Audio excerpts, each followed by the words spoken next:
Alright guys, welcome back.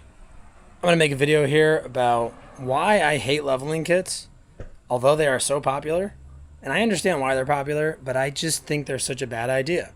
So, stay tuned and I'll give you my opinion on it. And I'm really curious to see the comments on this one because I think people are going to have very different opinions than I have. And I want to hear your opinion. I want to hear your argument for it. Okay? So first of all, why do people do a leveling kit on their truck typically? I would say people fall into two categories with that. Number one, people do a leveling kit solely for the fact that it looks cool. And listen, if you put a nice aggressive tire on and or you put some nice aftermarket wheels on that stick the tires out a little bit further, stuff like that, a leveling kit definitely does look cool, right? You get like a little bit of a lifted truck look for a very, very low amount of money. The right leveling kit doesn't really change the ride quality too much. I mean, it does change it a little bit. You're going to potentially have a little bit stiffer ride. You're putting the A-arms and the axles at a little bit less advantaged angle. You might hurt those components over time a little bit, whatever. Depends on how high you go with the leveling kit. If it's an inch, you're probably fine. If it's 2.5, 3, you might have some issues long term, right? So that is, but that is one reason, right? I don't love the extra stress it puts on the front end. I wish more leveling kit companies did like diff drops with the leveling kit and kept all the angles the same. I think that would make me a little bit more of a fan. But more importantly, what I really don't like about them is this simple fact. If you do any amount of hauling, and I'm talking 300-400 pounds worth of load in the bed, it doesn't really take much. If your truck is perfectly level or even pretty close to level, a stock half ton, and mind you, this truck actually has an add leaf in it. So it's technically not stock, it's heavier duty rear suspension. But if you just kind of do your, simple little tailgate bounce test, the suspension is very, very, very soft on any modern half ton. Or I'm sorry, on any half ton in general. That's a 200-pound man, 210-pound man, just bouncing on the bumper. Imagine what that's doing with 400 or 500 pounds in the bed and you're going down the road. What's happening as you do that is the entire truck is just going to have the Carolina squat going on. And so the second you load it up and actually use it as a truck, it's immediately squatting. And some people like that look and whatever, and more power to you. But then you really do start to affect your handling, right? You start taking weight off the front end. You potentially start wearing your tires a little bit funny because now they're cambering in because they're past kind of where they should be in your suspension travel. Between the leveling kit and the lack of weight on the front axle. You might get a kind of a stiff ride up front because you keep topping out the suspension, right? You have no more droop left. So there's all these little things that people will say, oh, it rides the same. It doesn't ride any different. Yeah, maybe it's not real world. It doesn't ride much different, but mechanically the truck feels a difference. And over time, it is going to wear accordingly and it is going to change it. It's just something that people I don't think consider all that often. And another thing with it that this is like a little thing, but you kind of don't really think about much. But when you do a leveling kit, people will say, oh, but I get more clearance and it's better off-road. Kind of. And if you happen to be in a scenario where you're bottoming out the frame of the truck, technically the leveling kit definitely does help. I get that. However, again, for the same reasons that the towing and the ride might be funny or from hauling or towing, you are losing down travel of suspension. So if you're off-road and you have no down travel, you're not really changing the off-road traction that much because you just have a tire chilling in air because the suspension can't flex as much and you've just got more weight being transferred to the back of the truck or to one tire. And of course, with an open rear end, you've got the other tire that's in the air spinning and the tire that has traction is doing nothing, right? So unless you then put a locker in the front end, you're not really gaining anything off-road. You might even hurt it slightly, or if nothing else, it's going to be neutral. So the off-roading argument, I don't know. I think it's weak. I think you need a full lift kit to truly see any legitimate off-roading help that would bring the diff down and or change your angles so that you actually maintain your up travel and get potentially more suspension travel up as well. Or I'm sorry, retain your down travel, give you more suspension travel up, and actually give you better flex and give you better off-roading.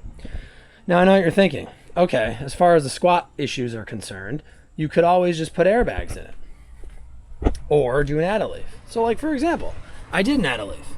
And that is an option, but that essentially eliminates your leveling kit and turns it into a lift kit, which is kind of my point before, right? You're gonna then bring your rake back and all your geometry works similar, except the whole truck is higher. So you're then just creating a lifted truck on a budget because you did a leveling kit up front and you did a 1-inch rise via an add leaf in the back. Okay, you could put a block in the back. Yep. Then you're still not changing the suspension strength, right? The capacity of the suspension. So it's still going to squat pretty good, and then you still kind of run into the front end issues. So there's trade-offs there. Now, you could, to have your cake and eat it too, do airbags, right? And you can keep the truck at the perfect height all the time while you're towing.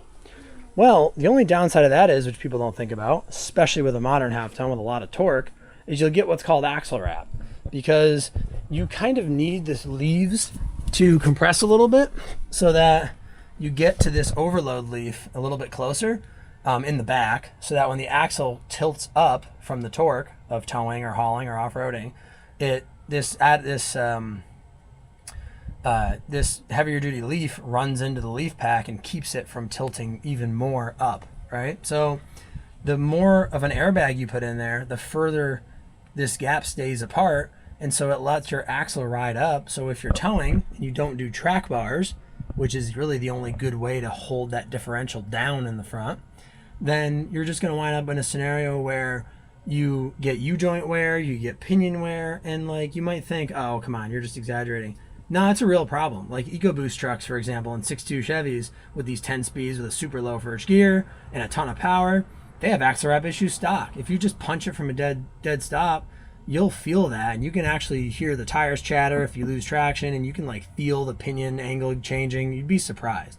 It'll feel very weird off the line. And even like my 7.3 Godzilla F250, if you're towing and you try to punch it from a dead stop or anywhere close to that, it gets a little bit funny. Like you don't want to do that long term. You don't want to keep doing that over and over again. So you then got to kind of drive it carefully. And I've even heard of guys at 40, 50 miles an hour punching it, and they'll get axle wrap issues because these modern trucks have so much power. So there's a lot of geometry issues you cause. They put the truck at a certain height from the factory for a reason. They thought about all this stuff, right? So like when they make the AT4 Silverado, for example, which is essentially a factory lifted truck, they've done the math and they've tweaked the suspension to actually handle that and still meet its tow capacity. So again, like, yeah, you can do it. I'm not saying all this stuff is going to catastrophically happen overnight and you're going to have issues immediately, but I'm talking for the guy who's pushing the truck a little bit off-road, pushing the truck a little bit towing, and trying to do it for 50,000 miles, 75, 100, 150,000 miles. Eventually you run into issues. Now, there's other measures you can take, like the road active suspension, which is sort of a track bar plus a spring that goes linearly over the leaf spring. That's kind of like a pseudo track bar. Those are pretty cheap. They work pretty well. There's options. Again, not saying you can't do it. All I'm saying is only a leveling kit and nothing else. Only a leveling kit and blocks. Only a leveling kit and, an add leaf even can cause other problems you may not have thought about. So that's all I'm kind of saying. Another factor of adding a leveling kit, okay, is your headlight positioning. Now, when you level the front end of a truck out, okay, your headlights are now pointing higher. So you should adjust them down a little bit. That's fine. That's no problem. You can do that. That'll correct that issue. However, when you then load the rear end of the truck up, it then goes from being level to squatted, right? Because we started off level, as opposed to starting off raked and going to level. What happens is, if your headlights are pointed straight and you're raked, your headlights are up, so they're straight. When you go level, your front end moves less up because you've got that hinge of the front end of the truck squatting to level and not squatting past level. The second you get past level in squat, you take more and more weight off the front end, which allows the headlights, and the front end for that matter, to go disproportionately higher per pound in the rear of the truck. So your headlights, for say 400 pounds of payload, will move more on a leveled truck, even if they're adjusted to the same height, empty, than they will on the stock truck. And that is a big thing, because then the second you put any weight in it, again, you're just blinding everybody at night, and that's kind of annoying too. So just another thing to factor in. The Toyotas, which have the adjustable headlight thing for towing, that would solve that problem. But let's be honest, the volume of trucks that are sold, Ford, Dodge, Chevy, none of them have that as far as I'm aware. Anyways, guys, I hope that makes sense. I hope, if nothing else, even if you love leveling kits, I hope it just gets you thinking a little bit. Maybe you'll make a change to your truck. Maybe you won't. But maybe you'll at least just drive it a little different or think about it if you're going to hot rod the thing around and just take a little better care of it. These are just some of the things I've experienced, that I've seen people experience, that I know people have had problems with, and that sort of thing.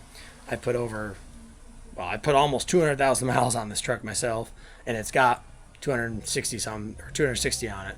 So I kind of know a thing or two about it. And hey, every truck's different. A Ford's different, a Chevy's different to a degree.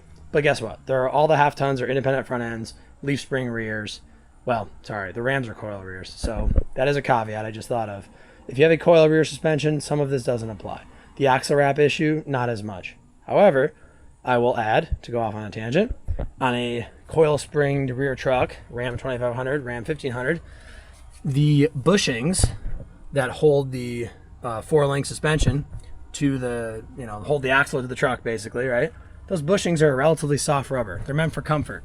So if you jack all that up, they're now at disadvantaged angles and they've got play and slop in them and can allow the axle to wrap as well. Probably not as bad as in something like this, but food for thought still. Even that may be an issue. They might handle a little bit better though. So just factor these things in if you're going to do it. Take care of your truck. It'll take care of you. With that being said, as always, guys, thanks for watching. God bless America, and I'll see you in the next one. Goodbye.